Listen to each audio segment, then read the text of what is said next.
ay rated SPG. Striktong patnubay at gabay ng magulang ang kailangan. Maaaring may masiselang tema, lengguwahe, karahasan, sexual.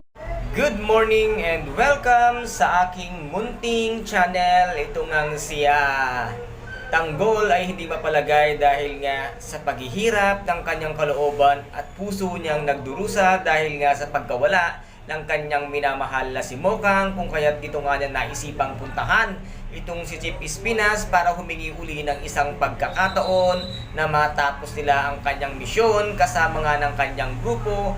Ngunit hindi nga siya pinayagan nitong si Chief Espinas dahil nga sumablay sila sa pagkitil ng buhay ng Red Phoenix dahil hanggang ngayon ay hindi pa natatapos or hindi pa sila nababayaran ng sapat ng isang taong nagpautos sa kanila para kitilin ang buhay nga ng Red Phoenix. At dito naman ay sinabi agad nitong si Rigor kay David na nakakalabas nga daw ng kulungan itong si Tanggol dahil meron itong misyon na ginagawa sa labas at kasabwat nga dito si Chief Espinas. At dito naman ay sinabi ni David kay Olga, kaya agad-agad namang pinuntahan ni Olga itong si Tanggol sa loob ng correctional para mapatunayan kung totoo nga ang sinasabi nga nitong si David. Ano kaya ang gagawin ngayon nitong si Balakutan at ni Chief Espinas dahil nga dadalaw nga itong si Olga kay Tanggol sa loob nga ng correctional. And guys, ito po ang ating pakaabangan dito nga sa tinaguriang pambansang teleserye